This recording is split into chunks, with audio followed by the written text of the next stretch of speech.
this was Lori's first TV interview. Why is she speaking now?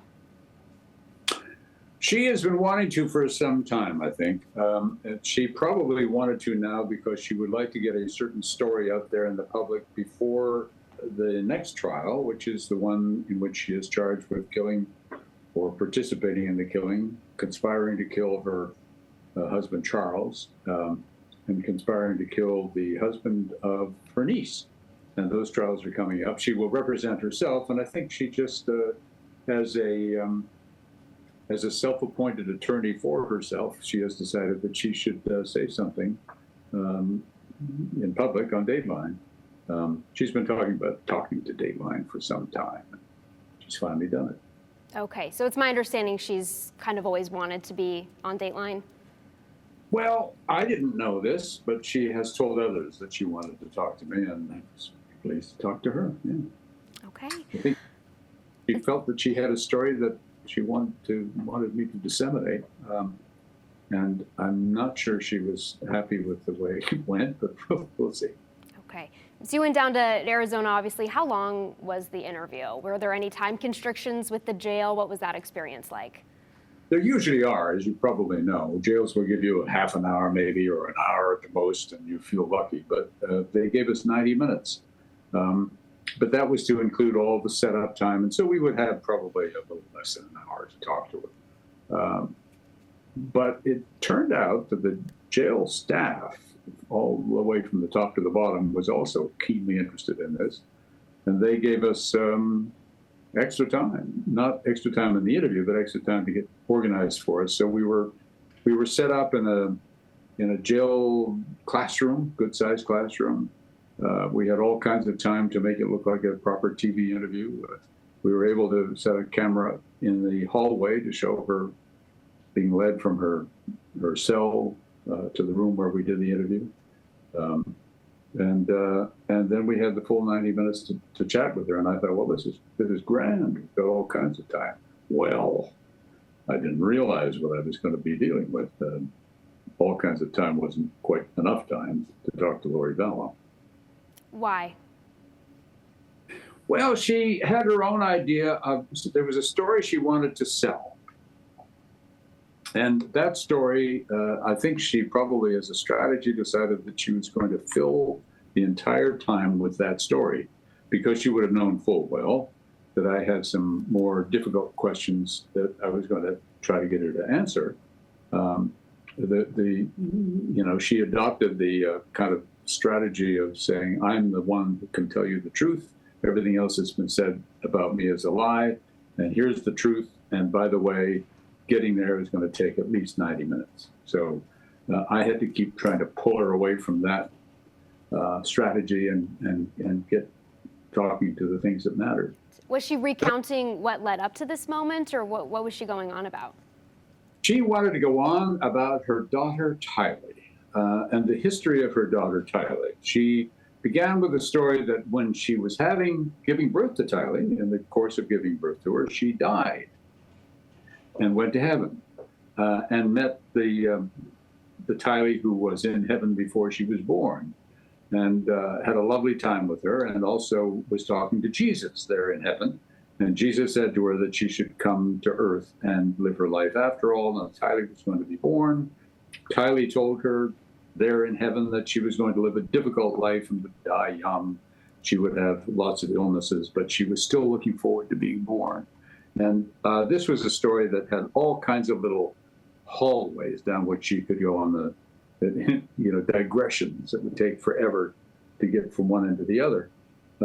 So my problem was kind of getting her off that story and then endangering getting some resentment from her when I would do that, and get her into something I wanted to talk to. And this wasn't an easy thing to do. Okay, so it sounds like the interview was combative at some points. Combative is one word to put it. One way to put it. It was she was by turns sort of resentful, angry in a friendly way, friendly angry. Can you call it that? She was flirtatious in a weird way. She was funny. She was quick. She was quick with a quip. She was smart. She was a very interesting person to talk to, and quite frankly, exhausting in the end. Just the contest of one story competing with an attempt to tell another story along the way. You've been following this case for years, just like us. So what was it like to, have the opportunity to sit down to her and talk to her face to face and ask some of these questions? I'd always wondered what she would be like, and you certainly get the impression just from the kind of coverage that we've all seen over the past few years that she was an unusual person and probably somebody who, I got the impression looking at the two of them that she would be the one doing the talking, that she would be the one setting the agenda. I'm not sure that's true. They probably both manipulated each other, but she could certainly keep the attention of a room and liked to keep the attention of a room. She loves attention. She loves the limelight, and that nothing was more clear than that in the course of my conversation with her. In fact, I felt a little twinge of, call it guilt, if you will, talking to somebody who was convicted of killing her own children, giving her airtime when airtime was precisely what she wanted. So why agree to the interview? So I'm sorry?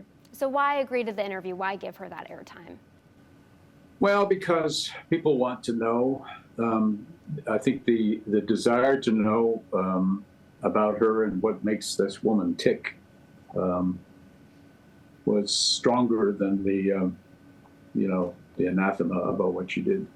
Next question I have is, did she talk about what it's like to represent herself this time around? She claims she's looking forward to it. She clearly has been doing some practicing with the sorts of questions you ask as a defense attorney. Can you prove that? Where were you? Did you see that happen? All the kind of challenging questions that you would ask somebody who was hitting a little too close to the truth. She seems to enjoy the process. She's been given some advice by a court-appointed attorney and being pointed in the right direction to the kind of legal stuff that she'll have to have in court. But yeah, she's looking forward to it. And she's certainly bright enough to be able to do it. Did she talk about why she made that decision at all? Is it because she's not happy with her defense attorneys here in Idaho? I think that probably is the case. She agreed that she was not happy with her defense attorneys in Idaho. That is to say, she was especially unhappy with what they said at the end of her trial when they tried to throw the blame on Chad and lift it away from her. She in no way wanted to, avoid responsibility in that way and point it and blame Chad, but she did want to tell this cockamamie tale about Tylee that couldn't possibly be true. I'm curious, does she talk to Chad at all? Is that allowed? She's not able to talk to Chad or communicate with him at all. They write letters, which is no indication necessarily that they're being able to get through to each other very much. But she claims that he comes to visit her in her jail cell pretty much every night, that they are still very much in love with each other, that they will be vindicated. Both of them will be released from jail, and they will spend the rest of their lives together and eternity, I presume. She also claims that she spends time in her prison cell with Tammy Daybell, and that they are great friends and have been great friends for eternities. That her children come to see her in her prison cell, and they love each other very much. Are they coming to her in a dream? What is she claiming? No. They come to her in her prison cell, as does Jesus, and they all, have a lovely time together.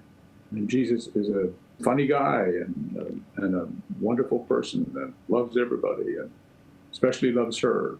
She's his favorite. She does. So it still sounds like she's very much a staunch supporter of Chad, no matter how much the defense tried to place the blame on him.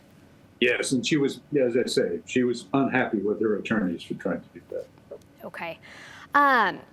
In her pre-sentencing statement in Idaho, she said, quote, "Jesus Christ knows the truth of what happened here.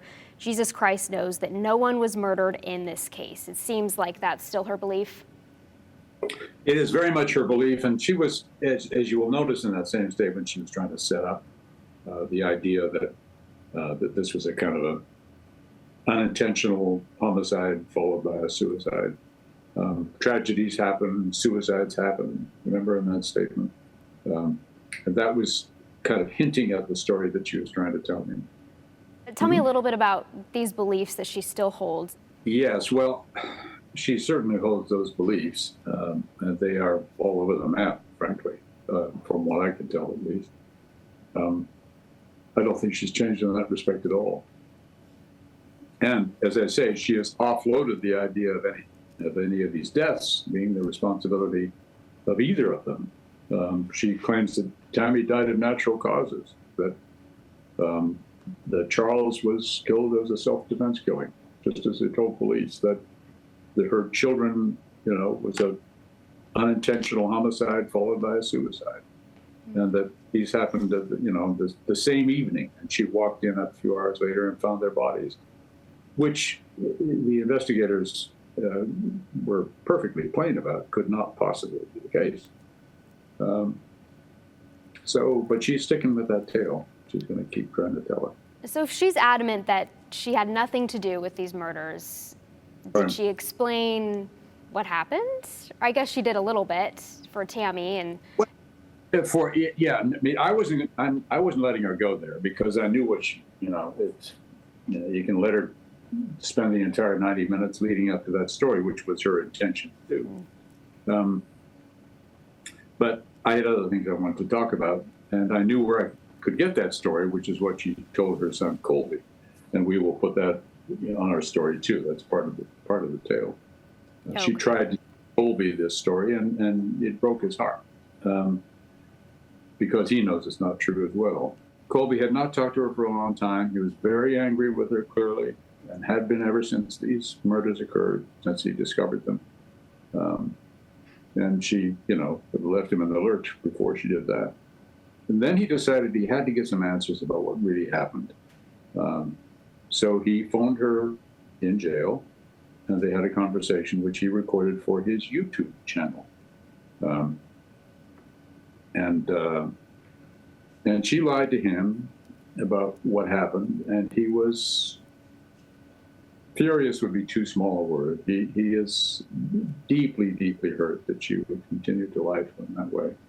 And he said, "I forgive you, but you cannot be part of my life anymore, and you will not see your grandchildren," and so on. What were your biggest takeaways talking with him? That he was, he's a very interesting guy. He is the polar opposite, as far as I could tell, of his mother, in the sense that he seems very mature, he seems very grounded. He's building a real life for himself and his wife and his 3 children, where she is just all over the map, kind of Looney Tunes. Was it hard to interview him, somebody who's gone through so much?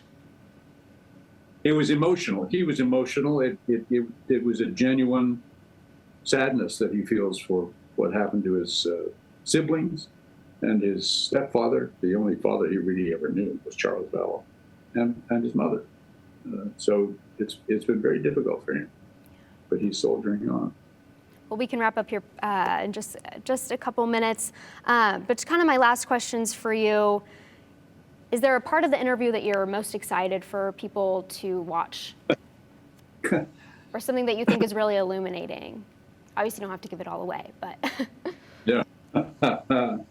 I think that I'm not even sure what the answer to that question is. It's unlike any other interview I've ever done. We couldn't simply let it play from one end to the other. It wouldn't make any sense. So you pick and choose, little bits here, little bits there. And to try to get a flavor of Lori.